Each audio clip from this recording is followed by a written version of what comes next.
What's up guys, JB2017 here with another Destiny tips and tricks video, and today we're looking at the best vendor legendary weapons that came with the new update in the Dark Below expansion. Now these are available to everyone, keep that in mind, you don't have to have the expansion.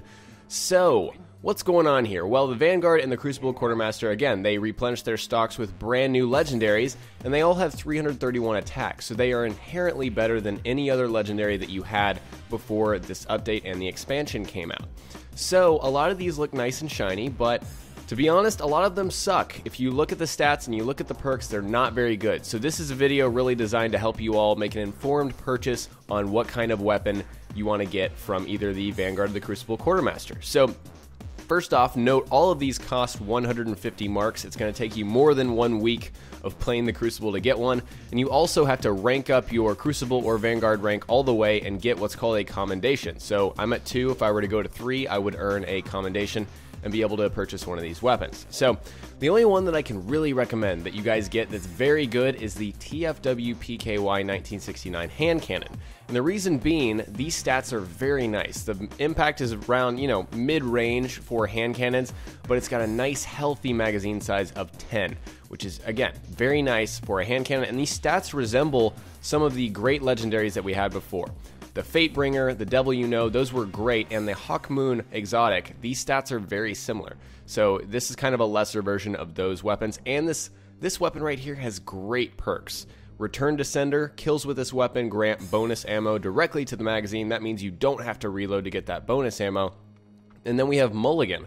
Missing a shot has a chance to return ammo directly to the magazine.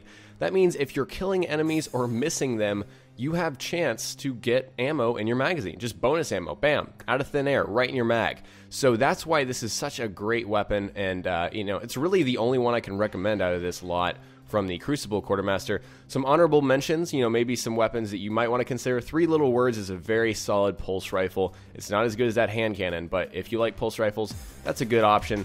And then against all odds, the Solar Machine Gun is a good option. It's got a nice rate of fire and impact. So that's all I really recommend from the Crucible Quartermaster. Let's go over and see what the Vanguard has to sell. So looking at the Vanguard Quartermaster, the only weapon I can really recommend is the Another NITC Scout Rifle. And the reason is, it's got, mid-range impact once again. It's got the highest Scout Rifle magazine of any legendary Scout Rifle in the game currently right now, and the only Scout Rifle that has a higher mag is the exotic Mida Multi-Tool, which is at 21. So we've got 20 rounds in this Scout Rifle right here, and the stats are very similar to the Vision of Confluence, which I'm sure you guys know was a Vault of Glass, very, very good legendary raid weapon. This doesn't have solar damage, unfortunately, but the stats are very, very similar. So the perks are also pretty good as well. So we have Outlaw, precision kills with this weapon dramatically increase reload speed, which is just helpful.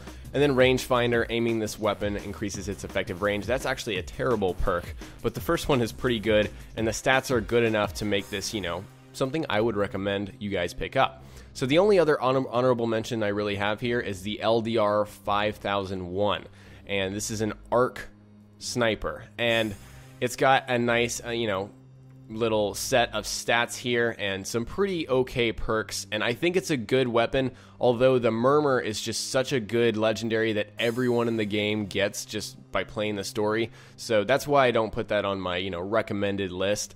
But anyways guys, those are the only weapons I can really recommend that you pick up and check out, vendor legendaries with the new update and with the Dark Below. So if you learned something new from this video, remember to hit that like button. I'd really appreciate it. Also, you can catch more Destiny tips and tricks videos on my channel coming soon. Talk to you guys next time. Peace.